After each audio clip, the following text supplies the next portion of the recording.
What's good, people? Jason DeBias here. This is episode 16 of the Option Podcast. You asked and now you receive, because me, I got to give the people what they want. I got Phil Burrow in the house. What's good? I hope everyone doesn't get that introduction. No, everyone, yeah. Wait a minute. Tell the truth. They do. Everybody, okay. Yeah, man. That's the Jason. That's I the feel- Jason intro. Actually, they could do like 3 different clips of it. I feel less special. It'll look like a loop. I feel less special. I was Everyone feeling. gets a little different Cool. spikes, Okay. though. All right. Hey, You got so- a little different version. Oh man, what's good, baby? So hey, it's queuing on Miranda. Miranda, where you at? There you are. Hi. There you go. That is my tech. That is my co-host with the most. She's also, she doesn't know it yet, but she's gonna be hosting something we're gonna do every Tuesday called Sports Debate with me and Rob McLean. We're just gonna ask a bunch of fun questions, and we're gonna be staring at the camera, going back and forth. Embrace debate. There we go. All right. Because listen, there's nothing more fun than the thing to debate on than sports. That is bar none. All the rest, people don't want to be your fucking friend. And that's all I'm going to say about that. How was your Christmas? My Christmas was great. Really good. Pretty chill. My whole family's back in the Carolinas, so we were here. Should I look at that?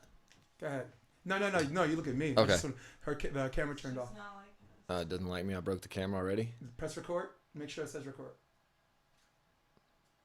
All right. If you don't send me the link, Arena's gonna shoot me. So. Oh, no. All right. Yeah, I'm working on it right now. All right. All right. Cool. We back? We good? Yeah. Yeah. No, our Christmas was great. We had some people over. Pretty chill, just me, Arena, and her mom. We had a good time. It was, low key. I usually, through the holidays, I kind of just chill. I don't do too much, Okay. I've done the crazy holidays, but I'm a fan of just taking some time out and just relaxing. Oh, So. there's the shot. Okay. There Yep. I am. So Miranda's going to make sure, what's her name, gets the link. I sent it. Actually, her. if She's you- good. Oh, you did? Yeah. Good. Nice. You sent it to her? Yeah. Oh, Yeah. perfect. That way I don't have to do it. Yeah, There that's you all go. that counts. We're Because she good. came from Look there. on Messenger. Yo, There from we there, go. the 6 degrees of Yes, separation. exactly. I sent it. Don't hurt me. All right. Yeah. So Christmas, do you you're one of those guys that stays in shape all year round, though, right? Yeah, for me, I used to not be a big gym person. I used to not be a big go work out. I've always just been in shape. But, now I'm dating Arena, and thanks to you, by the way, I met my girlfriend, love of my life, because of this dude here. And, you can't help but go to the gym when you're dating her. She loves the gym. She lives in the gym, so it's good for me. I'm in the gym more. So camera person, will you come at me for a second? Because I got something I want to say to the camera. There are benefits to knowing me. This man met a girl who is so jacked. She's got muscles in places. I don't have places, all right? She stays in shape, man. And she's good looking. She's one of those girls that make you want to go get a job. With benefits. Yeah, I mean, so good for you, man. No, Chris yeah, Chips, what's good? She's awesome. Chris Chips asks, what's the plan for training for the AVP season? I say we're in off season, but this last week, Arena and I were doing 5 days a week, 7 a.m. in the cold. We're not taking a day off. So When they do tomorrow? we're, With me and Rob? yeah, we're literally training after this. We've been doing 5 days a week, just doing ball control touches and just reps. I'm not doing so much jumping right now. Right. It's more just, get those high reps in, lifting heavy. I don't really do bulking season, but I guess that's what we're calling it. Yeah. Well, I mean, you I think you know the good balance between lean mobility, what's good for you for when you continue to ascend. Yeah. And the level of competition, because you just keep leveling up every year. Yeah. Good for you, man. Good for you. You look. I mean, you could take this one way or the other. You just look healthier.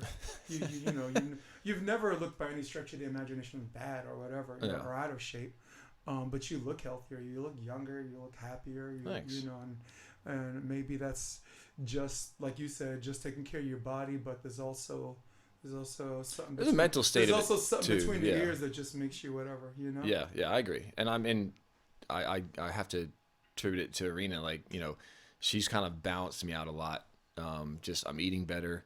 I'm happier. I'm more balanced just in all aspects of my life, which, people kind of lose sight of how important balance is in everything. You can't do too much of one thing. You can't do too little of something. You have to, everything has a season. So Chris Tripp said, because you are huge already. Yeah, so I agree with you, and I'll tell you why. I'm not going to mention names, and I'll tell you later off camera. Birthday party, ran into a friend of mine, right? And he looked young, he looked healthy, he looked content, he looked happy. And the last time he looked like that was he had a breakup with someone, and like 2 weeks later, there's almost like this recovery period where you're either worse or better, and he was so much better. And that was a couple of years ago. Yeah. And I was like, cool. So he found a girlfriend, and he's still young, and he's still happy. I'm like, holy shit, good for you. And I was like, and I go to the party, and I said, it's crazy because last time you looked young and healthy like this, it's because you broke up with someone bad. But now I guess being with someone made you healthy. And you know what he says? Dude, we broke up. Oh, no. No. Wow. Ouch. And I did the Jack Nicholson. I went, don't I feel like the fucking asshole? It was insane. Oh, man. So, yeah, getting in shape. And you're a hybrid, but I think in reality, just based on what I watched, and I've actually had the pleasure of working with you, with someone, of course, you are a very, very, very highly capable back row defender. Your movement's good. Your weight and go is good. You're like a bigger version of some of these guys who are slim with the same movement, except you don't have to be like air thin to move on the sand to do it. So I say keep at that, and I really like what I see. Yeah, like 2020, I'm only playing defense. Like I'm not blocking. Good. I blocked a lot on the East Coast. Now that I live in LA, Yeah. like I'm only doing defense. I'm in the 1440 Dev program. Oh, you are? Yeah, Good. I am. Yeah. And I've partnered up with Rob for the program. McLean? Rob Diarora. Oh, Diarora. Okay. And he's a great technical blocker. Like, knows what to take away, can see the hit, does his job really well. Yeah. And you might be the guy to put him over the top. so I've been getting really good reps with him in just the defensive position. So I'm not running up to block. I'm not doing any of that. And it's been, 4 good months of solid reps. He's a streaky blocker. He is. He's one of those guys. He'll get like 8 in a game. Yeah, but he's technically good, and that's what I like. He doesn't drift a lot. He knows when he did a good job and when he could have done something better. And for me, playing defense, it's great because I'm getting really good reps behind someone that knows what they're doing. He might not be the biggest block in the world. He might not be the fastest, but what I'm getting is solid reps behind someone that knows what they're doing. Right. Can you pull up top 10 plays for Hermosa Beach on YouTube? I mean, you can mute the sound. For this year? Yeah, when you can mute the sound, because for some reason the sound's at 125%. We're at 100. So, for the people watching the podcast later, I'm not trying to blow your mind. Yeah, and it's good to have someone to get constant reps with, and this for that, that is a permanent front row blocker that's actually comfortable with it. He's not like I want to switch or anything stupid. And he's just a fun guy to play with. He is. Like we have a blast. Like win, lose, or draw, we have a good time. He's also if he's the guy you choose to play with this season, or at least part of the season, the chemistry that's here, you might be the ingredient to put him over the top. If you looked at his career the last 2 years, he's played with Rob McLean, and he's knocked on the front door twice. Yeah. No, he knocked me out. Yeah. With Rob, they played out of their mind. Yeah. Actually, that was one of the first games I've seen you play, and I didn't think that was a game you played bad either. No, I was okay with how we played it. They just both Robs made a few more plays than we did, and they came out on top. It should be that one. The 2018? Yeah, it's 2018. Basically, if you scroll, you'll see. I was like, Rob Diarora didn't just get 1 block. He didn't just get 2 blocks. He didn't just get 3 blocks. He didn't just get 4 blocks. He didn't just get 5 blocks. He didn't just get 6 blocks. I'm losing my mind. So it's like 8 blocks. Is that him blocking me? Awesome. Is that what we're about to watch, or what? Maybe. Do you remember how far down it was? No, just let it roll. Let it roll. We'll keep talking. Oh, wait. And when it comes up. I think we're almost there. 2 hat to hold. Oh, It was before. That was the end of that one? Yeah, it was before. So, so I've seen him get close. Like, we're going to 2018. It's Boag and Jacobs and Manhattan Beach finals. Most of the beach, I think he made either next to last round or last round again. Get into my man, Rob Diarora. Huh? Huh? All right, cool. Nice. All right, should come up. You just muted it. Good job.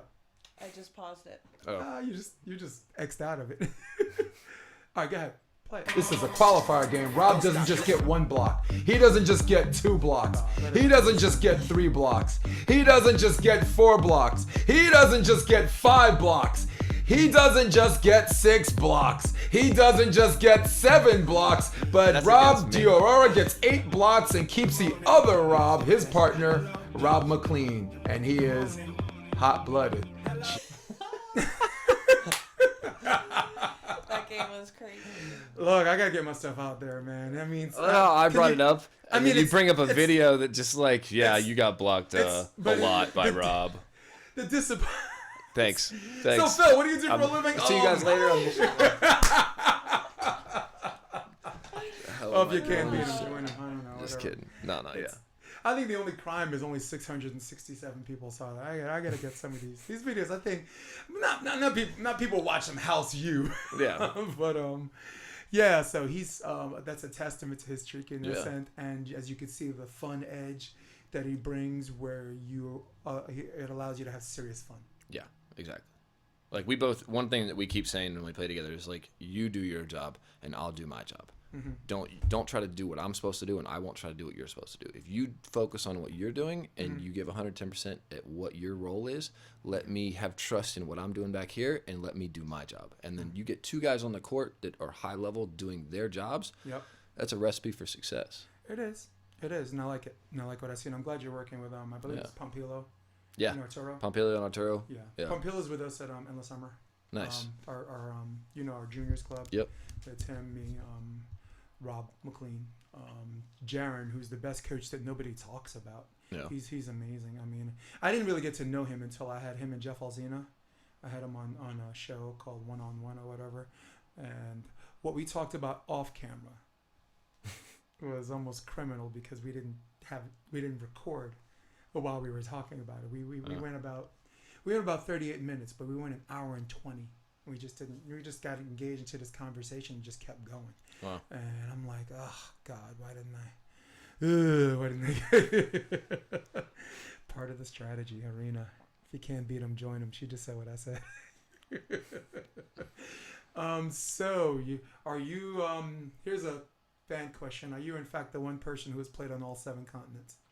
I have played volleyball in all 7 continents. That is correct. Nice. As far as I know, and I'm welcome, anyone that's listening can challenge this. If you have played on all 7 continents, I would love to hear about it.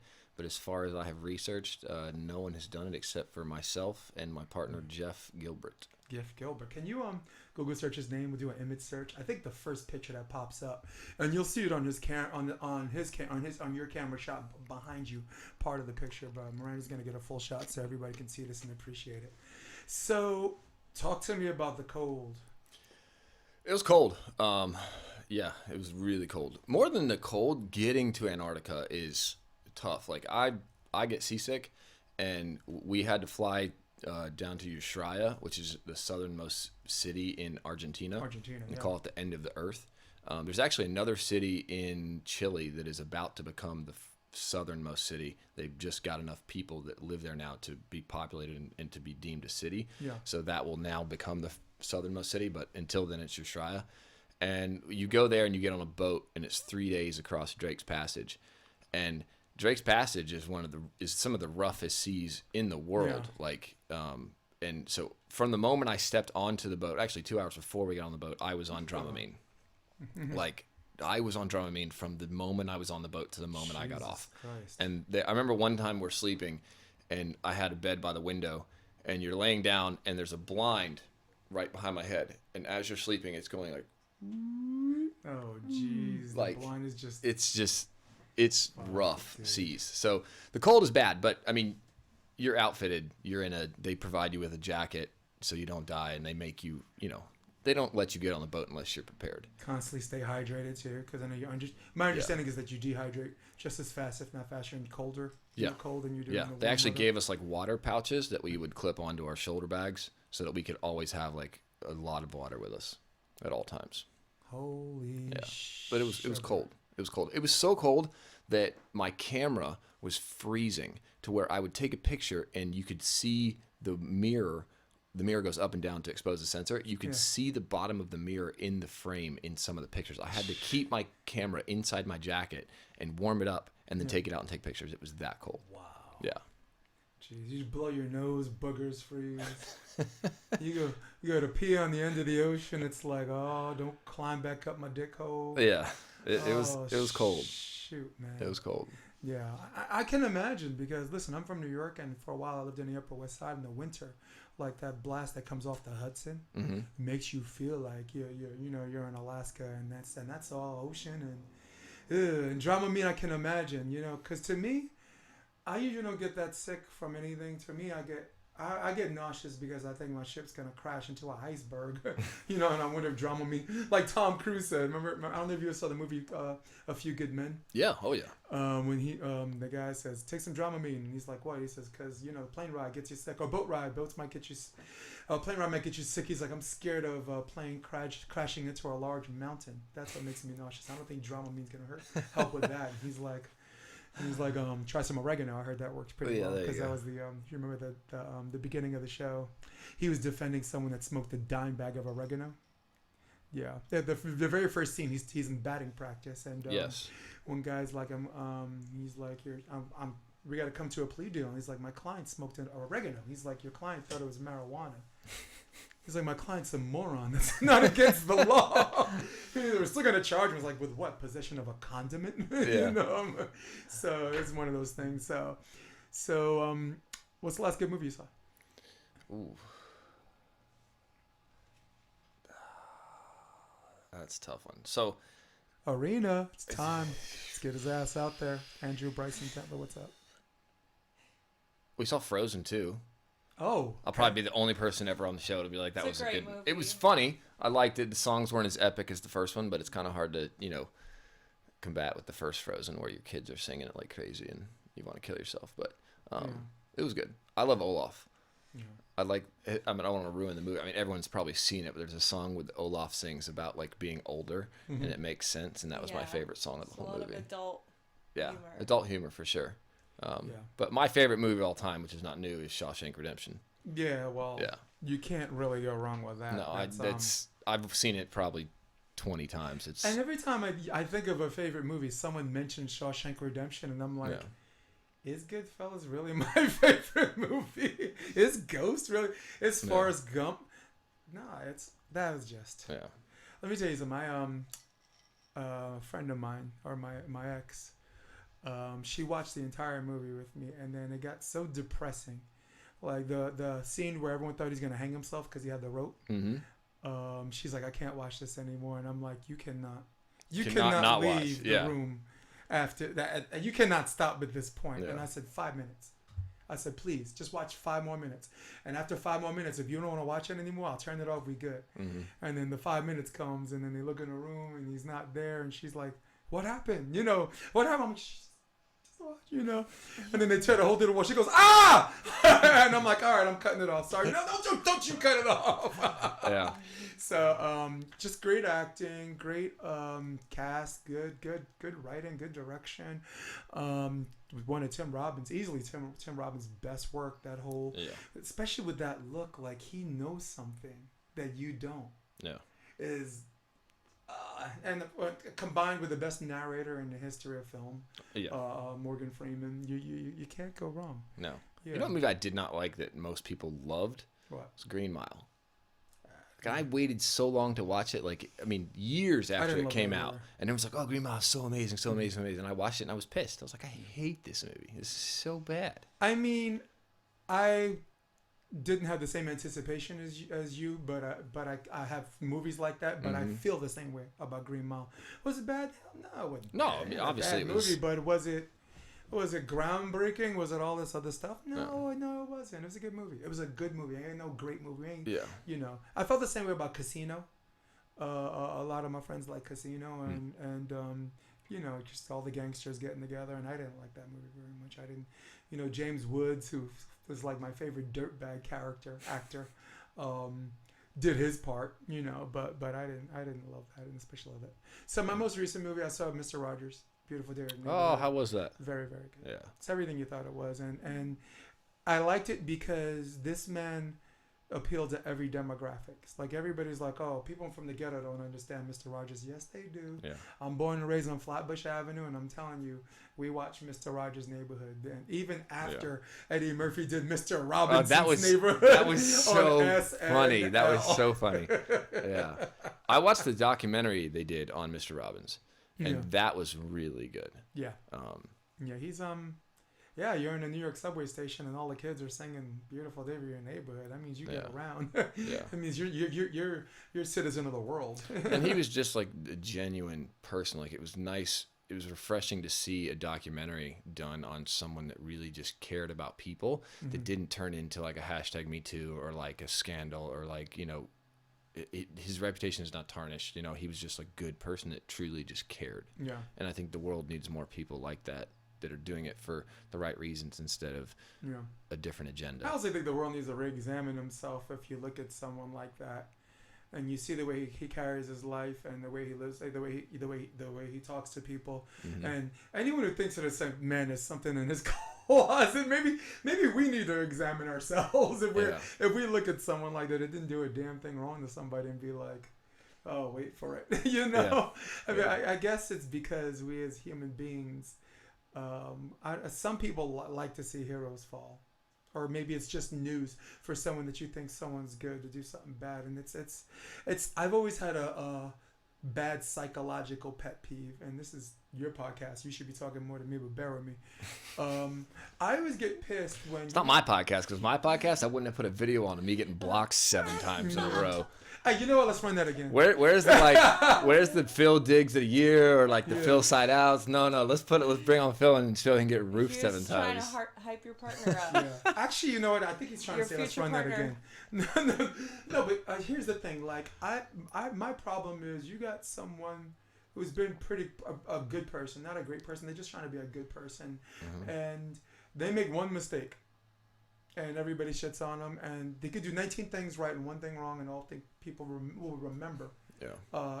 It's because it's in our fucked up brain to only remember the 1 thing. And then you got someone who's been like an absolute d-hole his entire life. He does 1 thing right.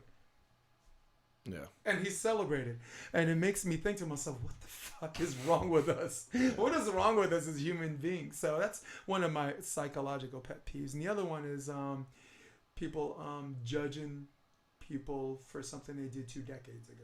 I'm just like, everyone has a past. Yeah. Everybody. I don't care who you are. I just think anyone that looks at you, something you did 10 years ago, and say to themselves, this is who you are now, is being disingenuous and never mind unfair. That's already whatever, but just close-minded. You know what I'm saying? Think about what you were 10 years ago, what I was 10 years ago.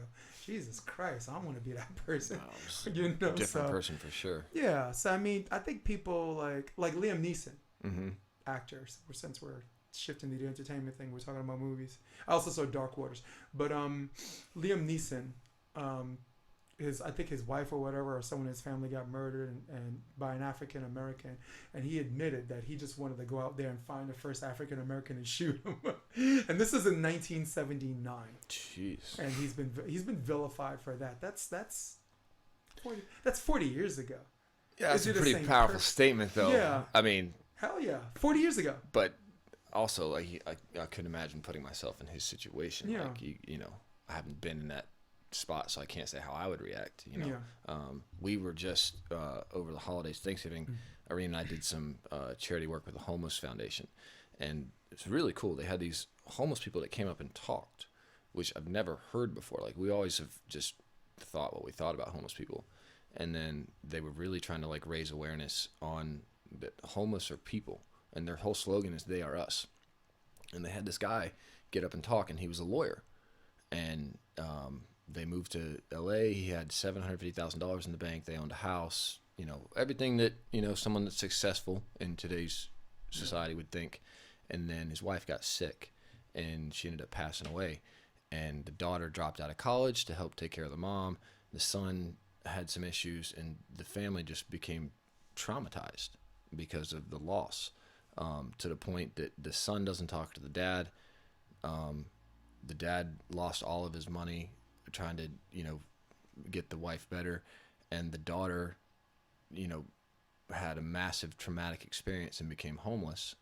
And he is now homeless as well because he feels like he can't be in a house with his daughter on the street. And the trauma that they experienced, one thing he said that stuck with me was that you don't think rationally when you're traumatized. And he's a lawyer.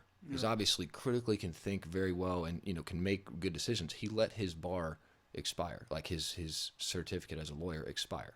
Right. Probably the dumbest thing you can do as a lawyer. No, because you gotta go through the whole. You got to pass the bar again, Jesus right? Christ. But it really opened my eyes to just how judgmental we are as people looking at someone else in their situation and being like, well, I would have done something different. Like, how could you be so stupid? Yeah. But you're not in that situation. Nope.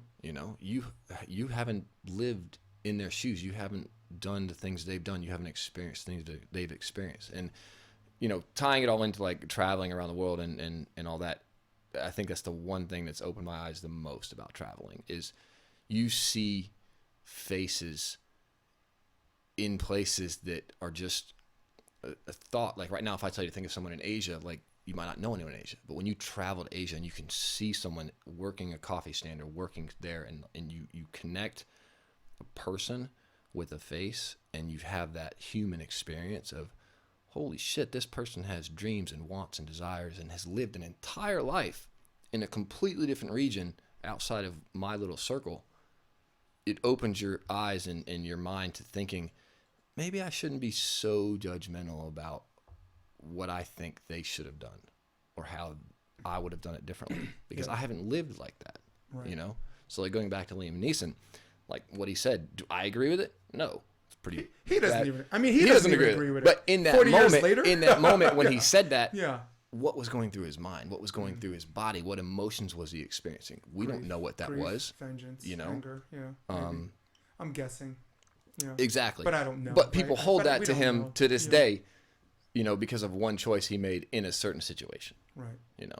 It's very, very unique perspective because it's so, so true. And I guess the longer you be on this earth, the more we are responsible as human beings to at least understand that. Yeah. To understand people like that. Because we have people that are older than us that are still like, oh, that's a homeless piece of shit. You know what I'm saying? And older people and old school people, y'all should know. Shame on them. Shame on you. Shame on you. You should freaking know better. I'm like you. I got to travel around in the military or whatever and this and that. But I think my luck shifted when I was part of.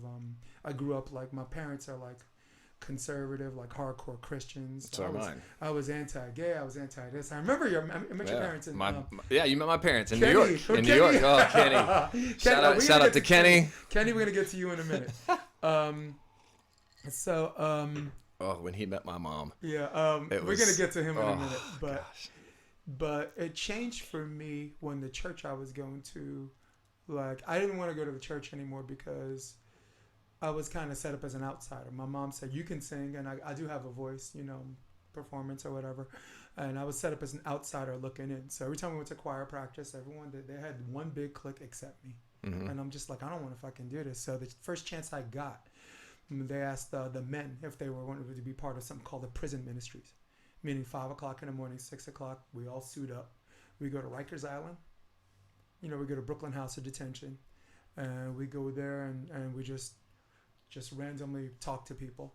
Just sit and whatever. If they want to talk about God, talk about God. If they want to talk about sports, talk about sports. If they want, at some point, if they're looking for someone, if you could take the opportunity and say, hey, there's a way out. There's this and that. So I was 16 years old when I was doing it with my father, my stepfather, old school brother. Humphrey Bogart type hairstyle. I mean, just think of a black and white film actor. He's at Gary Cooper. That's after a while they all start to look alike. It looks like him. So yeah, you start to see why people are in jail. This dude, he fucked up. This dude, this one stabbed his father so he could stop beating up his mom. And and there's some people who do bad shit and they need a timeout. And then there's some people who they're just a victim of circumstance. They would not. They have no. Some of these guys have no predisposition of committing these crimes. Yeah. And I'm bringing it back to the homeless thing in a minute. No predisposition of being in this position except for an inciting incident that puts it into play. that's not inspired, that's not self-inspired. Yeah. And I synonymize, which is not a word, with the homeless, because there are things that homelessness happened to them. They didn't. Some of them they happened didn't. But in many cases it happened to them. Yeah. I was homeless, 4 months. Wasn't No way. graduating high school on time. My mom kicked me out of the house. Scariest fucking time of my life. It's winter and I'm sleeping on the train. All right. I'm working at McDonald's nights to 2, 3 in the morning, and I'm stashing wads of cash in my pocket so I could save up and fucking like find a place to rent or whatever, or stay at a hotel. Fall asleep, wake up, pockets are cut by a razor blade. All my cash is gone. Someone's, because that's how I guess that's how other homeless people rip you off. While you're sleeping, they razor blade your jeans or whatever, and they cut your pocket and just slide everything out. Jeez. So, scary time in my life. I know how it feels, and I know people looked at me with judgment or whatever. I know I didn't smell well. Everybody's like, oh, you can't appreciate. And I can appreciate a little bit. I'm not homeless for life, and it's not a residual effect, and it wasn't a mental illness thing, which we can definitely explore. Yeah. In some way, regret, but I'm with you. I guess that's my long way of saying I co-sign. Yeah. So, what do you do for a living, and what are your plans going forward professionally? Some girl named Arena. Some girl, Arena, wants to know. Arena, I have a girlfriend, so stop hitting on me. First of all, she'll beat you up. No, she'll cut your throat. She'll punch you in the face. Look out. Oh man. So I'm a photographer. It's what I do. It's what I was born to do. I've done a lot of different stuff in my life. I've used to own a construction company. I've done air conditioning. I've built 7 homes, a couple churches, tanning salons. I've been around the block a few times. When I found photography, though, it was like the light bulb moment came on, and it was like, this is what I was born to do. Mm-hmm. And in the last 2 years, traveling around the world, playing volleyball, taking pictures, really kind of shifted where I wanted to go with my career. I want to move all of my work in photography into nonprofit work. So the more I've researched that, the more it's been difficult because there's a lot of corrupt nonprofits out there. Yeah. And how? It's just, companies get the idea they can be nonprofit, give a little bit of money away, and then get a lot of tax breaks. Mm-hmm. So, what I want to do is find a company that actually is doing something good, that I can take my skill as a photographer, cinematographer, and benefit the company that raises money, that raises awareness, that, solves a problem. Right. More or less. But, yeah, I guess. Awesome job, dude. Well, it's not a job yet because I'm jobless, so. You'd be surprised what's a career that you don't make a lot of money, all right? Yeah. Like, we could look no further than volleyball. Like, some of the people, their earnings on these small tournaments and big tournaments, it's like, oh, dude, why do you call yourself a professional? Are you a professional? And it's not. And I'm like, listen, first of all, professional means you get paid to you get opportunities to make money to do what you do. Just because their job sucks doesn't mean they're not a professional. Just because the salary sucks does not disqualify from someone from being a professional. So, but volleyball as well. Like, I mean, what do you think about the sport of volleyball in a way of like, volleyball for me is a way of life. Like when I found volleyball, like I played basketball my whole life. And I played semi-professional in the Carolinas, tried out for a pro team in North Carolina. And when I felt like I was playing basketball, like that was like a job in a sense. Like it was, I would go to the gym, I would work out, I would go to practice, and then I had my other life outside of that. Mm. I didn't really hang out with basketball players. I didn't have too many basketball friends. No. It was just, I played ball with them. But volleyball is like totally different. When I found volleyball in Miami, it was a community, a family, like a sense of you belonged there. People knew your name. They wanted to play with you. They were excited to see you. How was your week? What are you doing? What'd you do for Christmas? Holidays? Are you busy? It was just, there was more involvement in this sport than any other sport I've ever played. Yeah. It's a way of life, So to call yourself a professional volleyball player is an honor, because you put yourself at a high enough level to where you compete against the best, whether you're East Coast, West Coast, wherever you are. If you're playing, in semi-pro tournament where you have a chance to make money, that's an honor. Isn't it amazing that your use of language is comparable to how anybody in any volleyball community would use to describe it? Yeah, I really feel that way. It's a way of life. It is. It's a way of life. I have a promotional video for Endless Summer called Volleyball's Life. Mm-hmm. And mind you, these are the teenagers who are literally still growing figure two or whatever. We're talking about a demographic of working people who are from the file clerk to the physician, from the bike messenger to the attorney. Volleyball's life. Yeah, look at John Stossel in New York. Yeah. That man's really mostly responsible for 2 courts being there. He is responsible for 2 courts. When I played in New York, when I first started playing, there was 1 court. There was one. One court. And it was drama. But it was him, and he got together with 3 other people. I mean, he's the one that led the charge of the fundraising and this and that. And, no, I put money up for that second court. You did? Yeah, we put our, as much as we could afford in that raising. We raised like close to 110 grand. Yeah. It was crazy. Yeah. Took the 1, built 2. Yeah. And it's, talk about utopia, volleyball community. I guess Mark Fisher told me a lot about Florida. Mm-hmm. A lot of the people that travel back, Fabian, Ryan used to go down there a lot. It's very, very similar way of life, and out here it's the same thing, except there.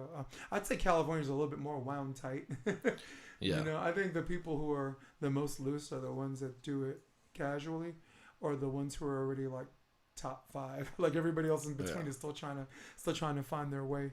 Well, we were talking about the other day with a friend of mine that what makes East Coast different than West Coast as far as the volleyball community is concerned. And what we came up with is that anywhere in the East Coast, you have a shortage of nets and you have a shortage of places to play.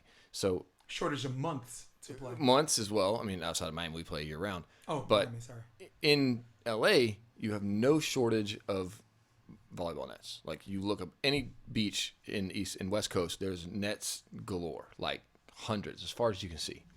No lines, no antennas, but there's nets. On the East Coast, you don't have that. You have certain pockets of places that have nets, and then it brings people together, which forces like a family dynamic, because you can't get pissed at the person you're playing against because you're going to see them next week. And if you want to keep everyone happy and cordial in a family setting, you got to get along. So you're forced to deal with issues that here, if you get pissed off at someone, well, dude, give them the finger and go 2 courts over and bring your own lines. You don't have to deal with it. Agreed. You know what I mean? So there's not a sense of community here because there's no one place that makes everyone come together. No, and this does. I mean, you think about, and I can only speak to my own community. I could speak for many, but marriages, business partners, roommates, college recruiting, all of it. Like I lived in a house in Brooklyn. We had 5 people sharing 14 rooms, and 4 of the 5 people were volleyball people, and whom I've met in Central Park. Patrick Dietz, he's a color commentator for the CUNY finals or whatever. I recruited him he was my number 1 recruit to build City Tech. He was NCAA Offensive Player of the Year, or NECWA. So pretty cool, man, right? Balmesa, who I played volleyball with. They won nationals twice in 2004, 2005. I met them because Ulysses, the program director, was my college rival, but I don't talk to that guy unless he comes to Central Park. Because Central Park Sundays before John Stossel was hard top Dominican. Just insane. Once every 2 Sundays, just 4s. And just like guys from Santo Domingo. This dude's in here from Italy for the summer. What was that guy that was like that massive outside hitter? Super tall guy? Flamboyant black guy. Ren, yes. Ren is the man. He came to South Beach and tried to play beach and sucked. Of course like he was so bad. Of course he did. But because hardcourt, the elements. Hardcourt, man, he was nasty. Yeah. And even Central Park Beach, he does well enough. There's no sun, there's no wind, there's the elements he has to battle. Yeah. Getting to know new partners and this and that. Ren, let me tell you something. Ren, when he gets on the beach, he makes sure he enlists someone that's got their shit together. Where like the hard top, he didn't. He could have some short little queen. Yeah. Just bumps it or carry the ball, double hit the hell out, or just throw it up in front of him. The dude is nasty. Yeah. Man was my rival for 2 decades, and later just finished as friends. And New York Urban has like this purse money for finishing first, and I remember one time, all of my people were away. This guy's nationals. This person had high school championships, and I enlisted 4 people, and that only made 5. We had to play the semis and finals, 5 against 6. No out, just a team full of outside hitters, and I'm a setter. So I got Ren, this guy named Zach, Eater, who's in the Army right now, my boy Eater, who was my number 1 recruit for City Tech as well. And we won 5 against 6 because of the ball control. Because if you have 2 outsides and a setter, that means you take care of first hit. That means you could side out. You could figure out how to side out all the time until you figure out people. And that was Ren. And that was how I was glad that's how I finished with him. We started. Yeah. You want come on. Anyone who knows you want to stab him with a steak knife. Yeah. All right. But finish nice. That's cool. Ren was a competitor for sure. So Jeremy Carlin asked, what's the favorite photo you've taken? Favorite photo you've seen? Favorite photo I've seen or favorite photo I've taken? That's 2 questions. 2 questions. That's a tough one, man. I've taken thousands of photos. What's the first one that came to your mind? First one that came to mind was New Zealand in Milford Sound. Wow. My second trip there, I rented a car after my buddy left, and I took 3 days and drove down to Milford Sound. And if you're familiar with New Zealand, they have the North and South Island. And, I mean, it's one of the most beautiful places in the world outside of Antarctica. And it's so large and there's so much to see that you can't, unless you have a month there, you have to be strategic on where you go because the time frame it takes to get somewhere. So you fly into Queenstown. Yeah. And if you go north in the South Island, like you've got, massive, my brain just went out the window.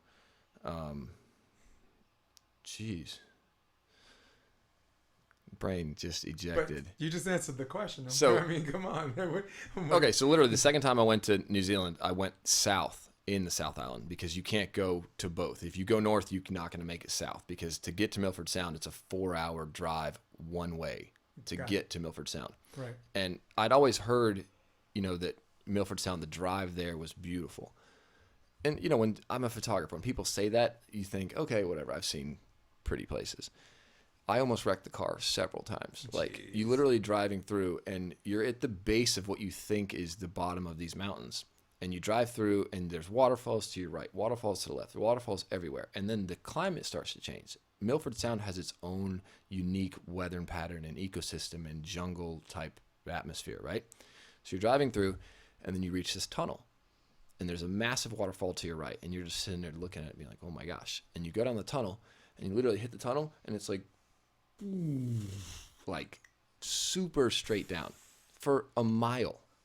You go down, and then you get out of the tunnel, and now you're at the top of a whole other mountain base with waterfalls, literally thousands of waterfalls, and you're driving through the valley of this to get to the bottom of Milford Sound. And I got there, no cell phone, doesn't work at all. Like, not even paid $10 for a minute cell phone. Like, it does not work. No, just there's one hotel. Verizon can go kick rocks. Yes, there's one hotel that has like satellite Wi-Fi for a stupid amount of money, and you're just forced to. They got you by the balls. Yeah, you're just forced to not be in touch with anyone. And it was one of those magical times in my life. I was going through some times where I needed to make some decisions about what direction I was going to go, what I was going to do. And when you actually get a minute to be alone and not have your phone on, not think about email, not think about work, not think about relationship, not think about money, just you're in nature. Yeah. It was just one of the most magical times in my life because I'm sitting there at the base of Milford Sound and I saw this beautiful mountain range. And I'm sitting there with my camera, freezing my butt off, taking pictures. And I was so happy. Like, there's nowhere else I would rather been in that moment, It's liberating. Yeah. It's liberating. Yeah. That's just something that, as far as like best things in life being free or what's worth its weight in gold, those are things where you're like, that's as close to God as you're gonna get. Yeah. That's cool, man. So how's that answer your question, Mr. Jeremy Carlin? What's up, Justin Phipps? What's up, Garrett Westberg? Bill Kalinsky, Kelly Campbell. Oh, I wonder who she could be. Yeah. Kelly. Yeah, that's another girl stalking me too. I'm gonna tell her stop before. Yeah, look out. Yeah. Look out. Yeah, my girl a drop kicker. Yeah. Yeah, picture what a drop kick looks like. You round in a corner and like one of those wrestling ones. They just run and that's it. Drop kick. Whoosh. Yeah. I'm gonna do a wardrobe change. It's got hot in here. Yeah. Yeah. So Well, I'm gonna step off camera. We'll keep the camera on me and Miranda for the moment. I got There's something about, for the people listening, there's something about this room. It's cold as hell until you start the podcast, and then we turn the lights and that and all the electronic equipment. Full sauna. This is But my- you this is also my need to podcast showcase shirt. This shirt. This is my podcast shirt. Oh my gosh. I bought this in Thailand. It's one of my favorite shirts. I love the Minions. What are the more interesting people you've met traveling all 7 continents? Let's start with just someone who. Let's start with the easy one. I'll be lazy, like a celebrity. Oh man. A lot of them. Yeah. So I've met celebrities, I guess, but like I'm bad about like celebrities and names and people and whatever, you know. I met Steve Nash. Okay. So I guess he's a celebrity. I mean, I've met a lot of celebrities, but you know, I've met a lot of sports figures. LeBron, Dwayne Wayne. You know. Yeah. They're just people. They are. You know, at the end of the day, I think that's the one thing that I've just met so many people that they're just people. Like I've met a lot of famous photographers and worked with a lot of them. And my favorite was the late Richard Avedon. Yeah. He was. I worked in a cardiology practice for 17 years, and he was our patient. Really. And as far as 95 years old, didn't have a walker, just looked like a white-haired dude that was in shape. And he was, you know, he's one of those people that film like the most beautiful women in the world. You know? Yeah. And like you said, it's something I learned about working at this office because he was a doctor of the stars. Mm-hmm. They're just people. Sometimes you don't want a picture, you don't want an autograph. It's just sometimes if you respect someone, just say, "Hey, can I shake your hand?" Boom. And that's I guess my Brooklyn virtue does that. Say what's up and then break, you know. Mm-hmm. But you're right. They're just and the reason why I'm glad I have you on this show is there's only a handful of people, and this is embarrassing to say, there's only a handful of people you're gonna meet in your life that talks to the billionaire the same way they talk to the homeless person. Yeah. You know, you would think that that's just a normal way to behave, but I think you would be surprised at how few of those people roaming the planet are. And I'm not talking for someone who just grew up in a bubble and stayed there. You know, I'm just as traveled as anybody. You and me, there's levels to this. You're more, but just military service alone, just the 3 years. You know, I've traveled more in 3 years than most people travel their entire lives. Yeah. You know, and Kelly won't allow me to stay in one zip code anyway. We were in, we were in Peru, we were in Lima, we were in Tuscany, Italy. You know, we get around. Yeah. We get around. So that's why. Where's the favorite place you've been? Oh my God. New York. I guess I because feel like you had to say that. I guess Like, because I miss it deeply because of those handful of people I was talking about are all seem to be consolidated into a few zip codes on the East Coast. You know, no, okay, let's be real. Sardinia, Italy. Okay. Not favorite, just first one that came to my mind. Yeah. I'll be a prisoner of the moment. I was in a military operation with the U.S. Army, a joint operation with the Italian Army. It's kind of hush-hush. I could talk about now a little bit, but when the mission was over, we finished way early. We had 8 days to do nothing. So Sardinia, just these white sand beaches, you know, and that's where the military base was, but there was a big civilian population on the other end, and we got to spend our last 8 days on the beach. This is a long time ago. This is pre-Olympics, 1992, which was in Barcelona. Barcelona is an interesting place I've been because I was there for the Olympics. I was there to watch the USA play Japan first match, which is a great match to remember because Brian Ivey got hurt wiping the floor, hurt his knee, just fell down. And then Bob Samuelson, this guy with no eyebrows, you know, no hair or whatever, came in for him and got a yellow card game 4 and then got a second yellow card on match point, which should have given Japan the victory. Yeah. But the referees thought the yellow cards were different sets. The USA came back and won. And then the day later, the committee voted 18-0 and gave the victory back to Japan. Oh. So the next match, guess what? The entire team shaves their head. Oh, that's cool. And I'm like, wow. Cool. You know, I'm looking on camera. Oh shit, Jeff Stark got a haircut. Oh wow, so cool. Bob Stavertly got a haircut, and then they show the team the whole shot, team, or the action shot. The whole damn team's bald, you know. So it was That's cool. So Sardinia, Italy, Barcelona, Spain. Still the most polarizing place for me is the Upper West Side, New York. It's just near the park. It's this 1 or 2 zip codes: 1023, 1024. If you're looking for a good movie theater, it's right there. Bucket recliners. If you're looking for a good steakhouse, just to stuff yourself, Carmine's is right there. Just get fat off of average Italian food. You're looking for a place that's really good for a price. It's right there, Rockefeller Center. You're looking for just a breath of fresh air. Just take a walk somewhere in the park. Central Park's right there. Yeah. Looking for a park by the water. Hudson Park's right there. So I lived in this on 87 in West End. Good karaoke place, Scottish pub around the corner. Good burger joint, 5 napkin. It was just this place where I didn't have to leave my zip code unless it was for a damn good reason. Nice. So Jeremy Carlin said you answered the first one, but where was a photo that inspired you to pick up the camera himself? Sorry, I'll just read it the way it is. No worries. Was there a photo that inspired him to pick up the camera himself? So my inspiration while I got into photography is Annie Leibovitz. And I was actually fortunate enough to work with her. I have a picture with her. She signed a book for me. I worked with her for American Vogue, and I've taken her master class. Like, she's just amazing. I think, the work she did with Rolling Stone in the beginning of her career, and just to be there and understand that, as a photographer, your role is to just capture life. And you can take the same photo 20 different ways. There's the super technical side to photography, but especially now with everyone's got an iPhone and the phones and the cameras do so much for you. You don't really have Pixel improvement. You don't really have to know the technical side of a lot of it to be able to take a good photo. It's just about seeing it, and how you see it is different than how other people see it. And some people are good at it, some people aren't. You know. But for me, just the photos that she took and how she was able to be in situations and have other people be comfortable with her there. Because every time you get your photo taken, we do this stupid photo face. Like, even I do it. When someone takes my picture, I'm like, hey, here's my photo face. Where's my cameraman? Yeah, take my picture, And, she inspired me to, to be a photographer in a way that people can trust you and relax, And it takes a lot of trust to have your photo taken by someone, especially the way she was taking photographs, Mm-hmm. And so, yeah, I'd say Annie Leibovitz. It's not like a certain photo, but just her whole style and her whole career has been an inspiration.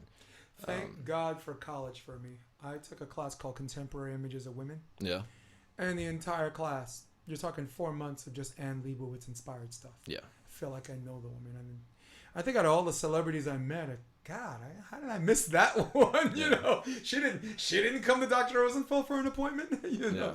Well, all of those ones are dead already. Lauren Bacall I met, Walter Matthau, whatever, Anthony Quinn. So, but yeah, and Leibovitz. Oof, yeah. That's a good one, dude. That is a good one. Arena, who's talking? You said someone said that you were a model, or are a model. I model. I have modeled. I started when that's actually how I got into volleyball, actually. I started modeling in the Carolinas. Okay. I won, you've been driving, you hear on the radio, hey, we're looking for models, come by the hotel and whatever. So I went to one of those, and I walk in and they're like, it's $700. You can pay us and be in this competition. I was like, see you later. You just told this 9-year-old girl she'd be amazing at it. Like, why would you not tell everyone that walks in you'd be good at it? You're getting $700. So I left, and then 2 weeks later they called me and said, we'll pay the $500 of it if you pay $200, come and compete. So I was like, all right, you're putting some skin in the game. I don't think you're doing that for everyone. I'll show up. I ended up winning the whole thing. It was called Modeling in the Carolinas, and that took me to New York, and I competed in IMTA, which is actually where Ashton Kutcher got discovered. Yeah. Yep. And I won, oh God, I can't believe I'm going to say this online because people are going to look it up, Mr. Barbizon of the Year. Miranda. So if you want to see a photo that looks nothing like me. Not on your phone. Yeah. We're pulling it up. If you want to see a photo that looks nothing like me. Yeah. I was Mr. Barbizon of the Year. I have no idea what year because it was a long time ago. I was like 18. That's so cool. I got another volleyball buddy is a model. Yeah. Bobby Jones did it for a little bit. Yeah, I know Bobby Jones. I went to Lenny Kravitz, didn't he? So you know Fisher too? Oh yeah. I shot Fisher a lot. Yeah. Cool. Fisher's my boy. So I went to that competition and I actually got scouted by an agency in Italy, Major Models Italy, and I got signed with them and left like 2 weeks later for Italy. Mm-hmm. I spent 2 months in Milan and worked well there, and then some things happened where my booker thought that he could hit on me and tried to trick me into doing some stuff that I wasn't cool with, and I was like, all right, I'm out. I literally booked a flight the next day. You got honey-dicked. Yeah. Like literally he was like, oh, come over, we're having a party with all the guys at the agency at my place, and I was like, sweet. So I show up and it's me and him with candles and salad and wine. Ooh, was it Barry White? It was very to the point where he was like, have you ever tried this? And I was like, no. And he was like, well, just try it. You might like it. And I was like, no, I'm not into that. No, I'm not going with that. Yeah. Yeah. And someone could tell me shit tastes like steak, but sometimes you ain't. Yeah. Yeah. Yeah. So let someone else do that. I literally booked the flight the next day and left. And then, so I came back to New York. I ended up signing with Elite in Miami. And when I got to Miami, my agency was like, we need a captain for our models volleyball tournament. Okay. And I was like, the hell is models volleyball? Like I was homeschooled my whole life. So nice. I didn't play. How old were you then? I'm just trying to get a timeline to see if like Jason Olive might have been at the scene of the crime. 22. All right. I was 22. All right. Moved to Miami, and then they were like, we need a captain. Never played a tournament. Never touched volleyball. Like not even like backyard pickup, because I was homeschooled. I played basketball. I had a court in my backyard. I'd never played volleyball. Literally never touched volleyball. Yeah. And then I was like, I'm an athlete. I used to own a company. I can organize people. I'll do it. I got hooked, bro. Like that year, it was a winter. I was 22. That summer, I went back to New York for the season because everyone goes to Miami for the winter and then goes back for the summer. I played 40 hours a week in Central Park against Seydu, Mike Salick, and all those guys. That's a boom period, by the way. Yeah. That's a boom period, a great volleyball player. Seydu six-packed me in the face when I was blocking and knocked me on my ass. Shit. And that was you? Yeah. You know the rule in... I was there. Yeah. That was you. So you know the rule in Central Park where if you lose, if you don't get double digits, I would show up with a six-pack. I would show up with a six-pack because I was bad. Yeah. I could hit every ball out 2 feet. I was really good at that. And they would beat me. I'd give them a beer. We'd play again. Mm-hmm. And I got better playing against good guys, getting my ass kicked. And so what would happen is I would bring all my stuff for modeling and put it in my backpack, play volleyball in Central Park, get a casting. I go to Starbucks and take a homeless shower in the bathroom. There you go. And little bird bath. Yeah, wash myself in the sink and then go to my casting. That's it. Yeah. Okay. That's awesome. Yeah. God, it made me reminisce though. Yeah, but I never played volleyball before model volleyball. Nice. Jeremy Carlin says, not a question, but I just wanted to say that I loved your photos of pupils. Oh, thank you. Is that him? Turn around for a second. Is that you? That is me. Oh, God. Shit. Now we're putting it up. Come on. So that is me in New York. Yeah, we putting them up. Yeah, that's me. There you Look go. at that. Damn, boy. Woo. Miranda, settle down. It's a great photo.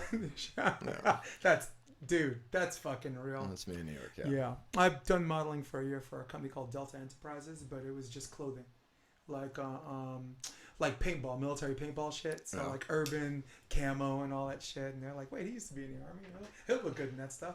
So I did some not serious shit like that, but just like fun modeling, just being in the middle of Washington Square Park and everybody looking at me like I was special. So it was a cool king for a day or king for a week thing going on. Well, I have a funny story about my first job I ever booked in New York. Yeah, please. It was for Maxim magazine. Okay. And I'm this new model in New York. I got a badass agency. Looking like that. I'm just like, I got this gig.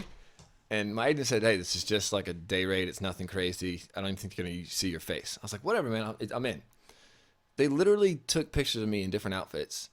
And then they replaced my head with like stuffed animal heads or whatever. So they dressed me. So they used my body. Yeah. And I'm in this. Hi, my name's Teddy. Exactly. Like it was a whole spread. I was like, and I was so excited. I was like, I got this job in Maxim, da da da da. And you can see, I could tell it was my hand. And I could tell it was me because I remember the clothes I was wearing, but I was so pumped. Got recognizable knees. And then when it came out, I was like, oh. Yeah. That's a FML moment. Yeah, you never know what you're gonna do in this career. Oh like my God, I did a commercial for Bud Light, and I'm a white boy for one, so I danced like a white boy, like straight, like bad. Like one arm goes. If you see my Instagram, you see me dancing. It's bad. It's not good. And I did a Bud Light commercial, and I had one scene where I was dancing in the commercial, and when it came time to shoot my scene, you got everyone there, you got all the principals and the actors and the extras are behind you, and they're like, all right, Phil, it's your turn to dance. And they have 3 girls standing there, and they tell everyone to freeze, and they take the girls and they bring a stand and put a tennis ball right where the girl's standing. And then they tell the girl to go sit down, and they take the next girl, and so they replace the people with these stands and tennis balls. And I'm like, the hell are they doing? And then they're like, all right, Phil, it's your turn to dance. I'm like, what do you want me to do? They're like, dance with a stand. So in the commercial, in the final product, they took the stand out, and the girl was spinning and changing clothes. So, but while I'm shooting it, everyone's standing there staring at me, and I'm like, dancing with just like a metal pole. They're like, how you feel, Phil? You're like, I feel like an asshole. How do you think I feel? You never know what you do in the industry. Like, you do the weirdest stuff, and then you do some normal stuff, and you just gotta embrace the cheese, as we say. Like, just. Phil, listen, I'm gonna tell you something about white boy dancing, okay? There's nothing in the world than watching a white guy just not do shit halfway when it comes to something that he may or may not be good at. You've ever seen Chris Ships in a fucking club? All right, I love Chris Ships. I'm telling you, there's nothing more entertaining than watching a white boy dancing. It is awesome because it's not done halfway, and everybody's is looking at him like, okay, And so it was like this flashback of if you ever saw Charlie's Angels when Cameron Diaz was dancing, a baby got back. Oh yeah, and everyone's looking at her, but she ain't do it. She ain't phone it in. No. And then everybody's like, okay. a little in the middle, but she got much back. Yeah.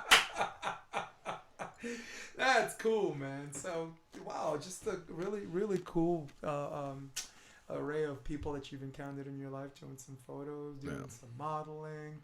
You know, of course, again, right place, right time when it comes to Central Park volleyball. We don't, I mean, you and I can come, most of the time I'm telling the story first someone. We could tell, this is an episode or next episode, if you ever come back, an episode we could tell together, you know? Oh, yeah.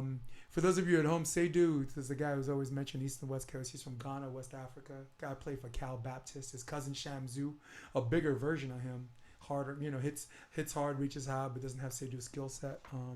First time I met Seydou, Seydou was there from the transition from the hard top 4s to when everyone just said, fuck this landing shit on the concrete stuff. I'm going to the beach. So first time I met Seydou was Azu, who, you know, spends a lot of time in Florida and now in Texas. Kofi. I love Kofi, model. man. He's the ambassador of the world. Yeah. He's the Roger Federer of our sport. Super nice guy. No matter guy. where he goes, they'll cheer for him. Yeah. So it's Kofi, Azu, him, and this guy named Bawa, who's Seydou's cousin, who was a cab driver. Seydou was staying at his house in New York. 4s, right? Those, basically, they just throw double hits in the air, 4 in the middle, 4 ball in the middle. Seydou just housed us, right? And every time they won, they did this ridiculous dance that they learned in Ghana where they go back and forth. So it's like everyone walking by, oh, that's cute. Oh, a bunch of Africans dancing. And I'm like, oh, okay. So they having all this. I mean, I thought it was, in retrospect, now I thought it was cool.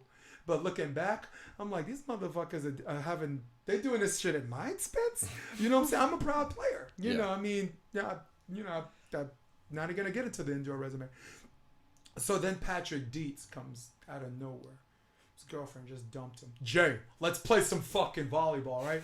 So he comes out, Flacco, my boy Eugene, who you probably know because he's in Central Park a lot. We come out and I just have me and 3 other talented players and against him who's carrying his 3 friends.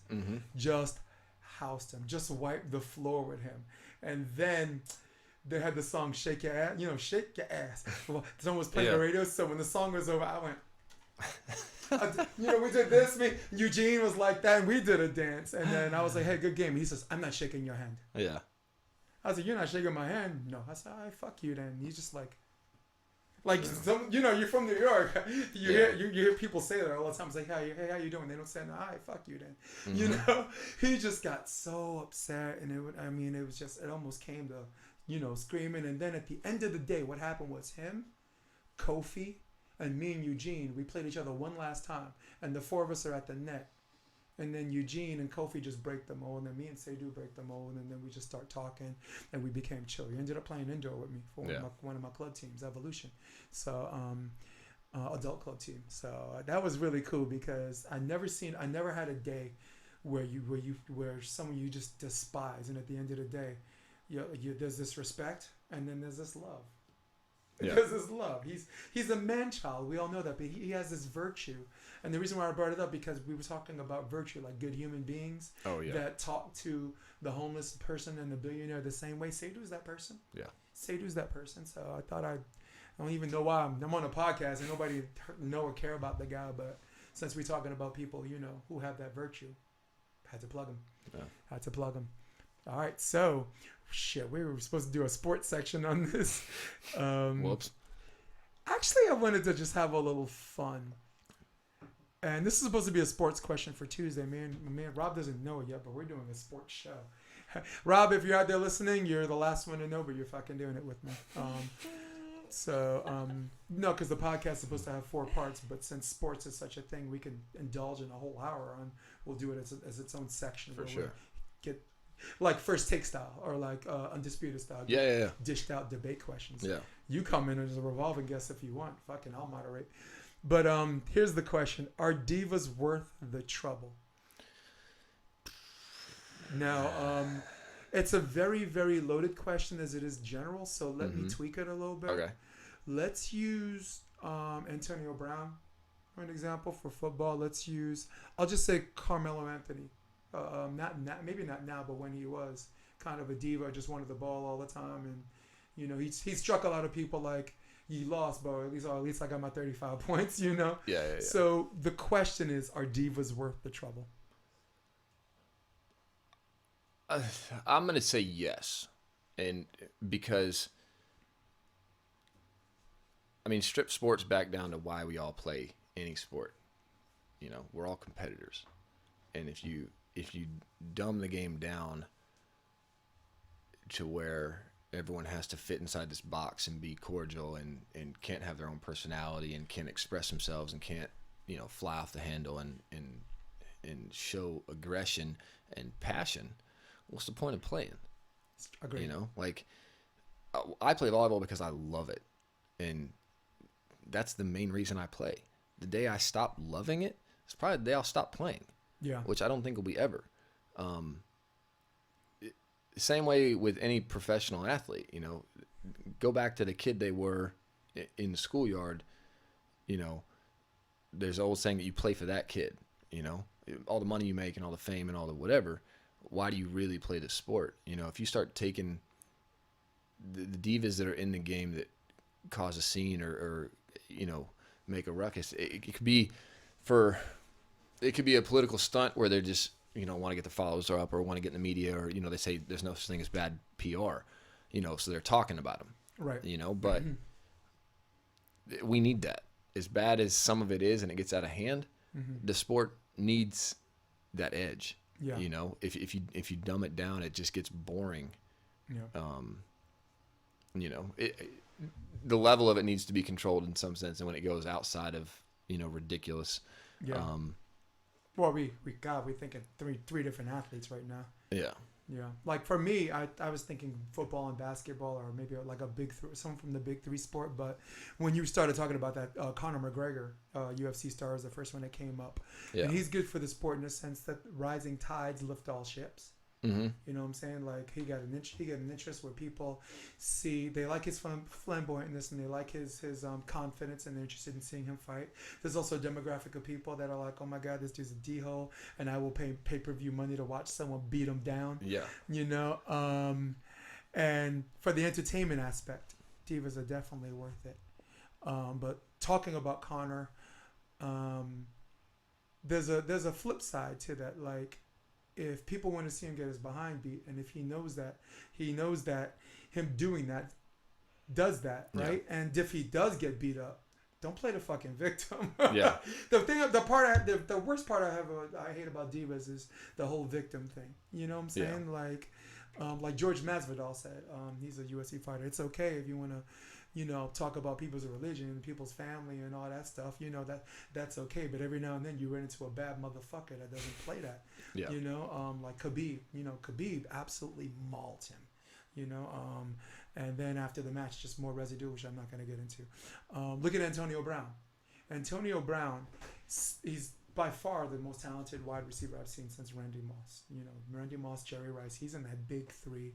Like, no matter what he does, if he's accused of shooting a kid, as long as he's not guilty, he's playing for me. He turned out to pay tickets, for people to pay money to see him, yes.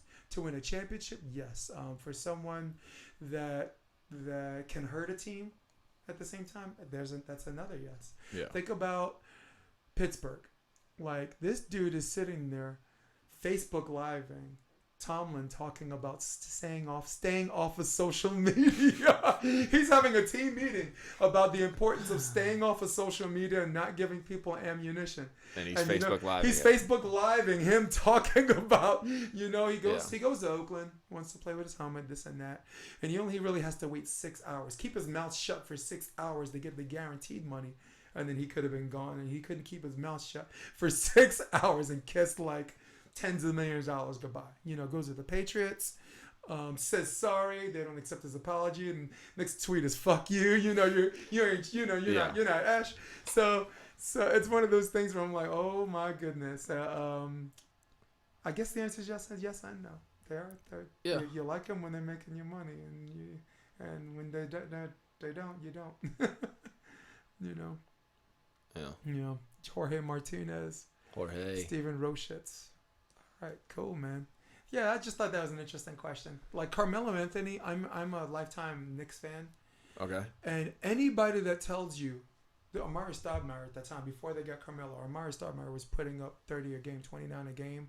And he had this workman-like, this blue-collar mentality, and New Yorkers love that. Someone that rebounds, someone that plays defense. Yeah. Because we used to get free pizza if you held teams under 85 points. This is when Mason, Ewing, and those guys played. And he felt like that Knicks of old. And then, boom, all of a sudden, this trade. Got rid of Felton when he was young. Gallinari in his prime, just to get this guy who's a pure scorer. And any New Yorker that told you they were glad to have Carmelo because they thought he was going to bring us a ring is lying through their little devil ass. Nobody in their heart of hearts, if you put them in a chair and waterboarded their ass to make them tell the truth, honestly thought bringing in Carmelo was going to bring us a ring. No, he was a scorer. He was a native New Yorker. He's from Brooklyn. Yeah. The Brooklyn Queens area, and it was one of those things where I'm like, okay, all right. Maybe the Nets. Maybe the Nets. I mean, the Knicks now we're not even gonna talk about because we're I promised you an hour and we can go. You good? Yeah, we can go. We can go all day on James Dolan and like Stephen A. Smith said. He said there was a steakhouse or a White Castle he liked to go to next to Madison Square Garden. Mm-hmm. And he said, I don't go anymore because I think the Knicks might contaminate the meat. He was just one of those guys that was just. They promise you things every year, and they bring in players, and then the players they bring in, you're like, okay, I was looking for this guy, but that guy's okay, and then okay is, and you watch their games, and I'm like, are they playing for the number one draft pick again? Because we as athletes, we wonder. If you wonder taking their foot off the gas pedal. What the back end of all that looks like. Because I mean, I was a huge in professional sports. I follow more players than I do teams, right. And I loved Ray Allen was like my favorite. And then that dude's a rough rider though. He's a dog. Yeah, but a true talent. I mean, just you can't ignore the talent. And then when the Celtics put all them together and everyone took like a backseat role and just said, look, this is what I'm gonna do. This is my job. And then everyone had their jobs. And Rondo and just everybody came together and played. Doc Rivers. Yeah, I mean Doc Rivers is a great coach, but he put all those pieces together and made everything work. And that's what you need at the next level. I mean, look at LeBron James. Like no matter how much he goes out and does all this cool stuff and scores 50 points a game, if they don't have pieces to facilitate, you're not going to win a championship. And he's proven that with all the years he was in Ohio. His whole career. His right? whole career, basically. From Cleveland to Miami, back to Cleveland. Exactly. Yeah. So, I think that if the players that are at that level need to recognize that and say, look, like, what do we really want here? Do we want to win a championship, or, do I want to get my followers up, or do I want to get paid? I agree. Because at the end of the day, what matters? I think how many rings you got. But the thing I liked about LeBron James is he showed you that people forcing you to make that choice was a false dichotomy. Who says it has to be one or the other? They could be both if you do it right. Just like you said with the Celtics, you got Garnett, you got Pierce, you have all these strong personalities. You have the strong personality management coach, Doc Rivers, possibly one of the best, certainly best five. And the thing I liked about LeBron is no matter what team he's with, that dude plays like he doesn't have a contract. Yeah, that dude plays like he's playing for a contract. I love LeBron, and I'm a Jordan guy over LeBron, whatever. But I love LeBron for two reasons. One, he plays like there's some people that get the contract and they're like, all right, I got my money, and they don't look the same. He plays like the person that didn't get his contract. That's one. And two, the entrepreneurship and him being an ambassador off the court by far supersedes anyone that's ever played in the NBA. The guy can run for president and win because of that. Yeah. Married his high school sweetheart, did everything right. You know what I'm saying? Got a pile of money when he was a teenager. I guess got with the right people. The man did everything right. And I mean, I've been one of his biggest haters, but only haters of people that just made the leap that he's better than Jordan too early. For me, maybe he's closer now. Or maybe when his career's over.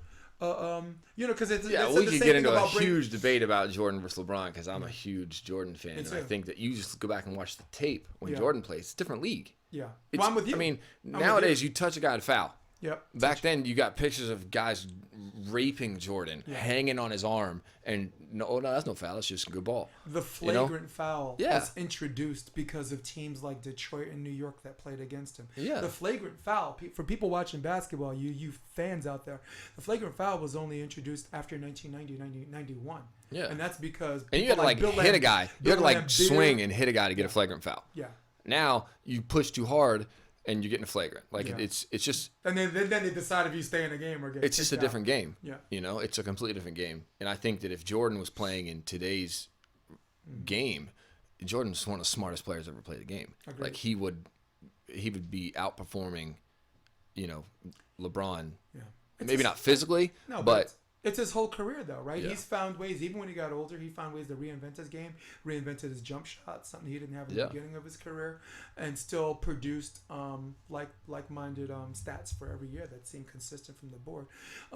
6 rings, I don't pay attention to the 6 rings as much as I pay attention to the 6 finals MVPs. Yeah. Because you could just go by rings. Robert Horry has 7, but no, Robert Horry is not the reason why they won all 7. Jordan, the best player in the history of the NBA or even the ABA, definitely hands down. And the reason why I was such a hater and I had to mature myself was because LeBron didn't do anything to earn my wrath. Just that, the don't hate the player. Yeah. The game inspired me to combat him and examine him and be more critical. And that's totally reversed, because now I just understand not hating the player and hating the game. Well, speaking of the game, man, I hope whoever you choose, man, I hope you take that next level to the draw, and then you'll be pissed off about losing 2 and out, and then you'll evolve and you'll get better, and you'll be pissed off not making it to the second day, and then you get pissed off the second day, you're not making it to the final 8. Just stay patient, because it's not, as you know, it's not a revolution, it's an evolution. Yeah. You're a better version of yourself. As I said in the beginning of this podcast, you look younger, you look healthier, you look happier, you're training the right way. You definitely have people surrounding you, particularly your significant other, that makes it a way of life, where I suspect you're not thinking about it, you're just doing it, you're being it. You know? Yeah. At some point once a week, I'm thinking about playing in Huntington. I'm gonna talk to Kevin, and Greg Faulkner said he's down, so I already have good blockers. Yeah. Just about I saw the doctor today. Yesterday, doctor says everything's fine. My knee, you know, I have a little arthritis there, but that's okay. Yeah. So at some point, man, I want to get on the set schedule. Maybe join you guys in one of those groups. Yeah. For that, because coaching's like being married. You get to sleep together, but you can't get none. You know, it's just So I'm around. Yeah, I'm. Wow, wrap that one up. Yeah, so I'm around volleyball. You need one of those. Yeah. Right? So I'm around volleyball all the time. Miranda knows. Miranda's like, mm-hmm. Yeah. Yeah, because she had a concussion for a while, and she found herself watching a lot, and right, that kind of sucked for a little while, didn't it? Yeah, just you get sucked into a place that you don't want to be mentally, but Yeah. I mean, it came out the other end better than when I went in. No There doubt. you go. No doubt. And hey, we all came out of on the other end of this pretty well. So far, at some point, I knew this was going to be more than an hour. At some point, I'm aiming for 2. This is our longest one so far. So we're on episode 17. There we go. Ladies and gentlemen, I got Phil Burrow. My first podcast. Yeah, man, this is Woo. awesome. Hey, more to come, man. I need because if I'm gonna do a sports debate show, I need revolving guests. Yeah. And those are the ones I can moderate. You know, Mm-hmm. and I have a split screen on my video switcher and this and that. Look at all the people that came in, all of our contemporaries. Look at that, Jaron. I knew Jaron would come. Josh Jamrog. A lot of people from SOB, South of the Border Vacations, who financed like a lot of these celebrity clinics. That's how I met John Mayer. Oh, no way. Yeah, I met John. Play against the pros. I was a killer indoor player. We both have this wicked wrist away. We're both lefties. Mm-hmm. I got embarrassed, of course, but there was a play where he bounced the ball in front of me, and the next play I bounced one in front of him. The way it like bounces off the sand a certain way, and then from then on, he's like, okay. I played John Mayer in my first ever pro tournament in Jose Cuervo. No, who do you play with? He played with Billy Allen. No, Keenan. Yeah, Keenan, Right, and Keenan. I aced both of them with a sky ball. nice. Yeah, and after the match, he was like, "Everyone from Florida's got a sky ball." Sun Devil. Yeah. They whooped us. I mean, Yeah. just embarrassed us. But Good for Keenan. He's head coach of Arizona State now. Yep. Sun Devil. Bill Kolinsky was with us. Hey, what's up, Bill? Nice. Garrett Kelly. Yeah, and Andrew Dentler.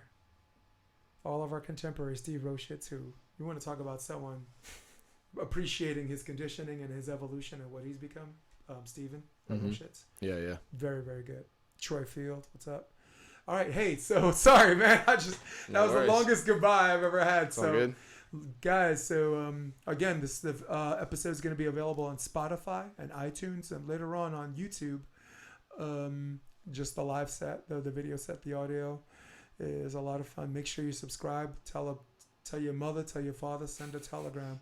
So I'm going to get it out there as much as I can because Google's not helping me worth anything. So for Miranda Gagne, my super tech, and for my man, Phil Burrow, I'm Jason DeBeas, and for all of you, I say, we're out. Love all of yous.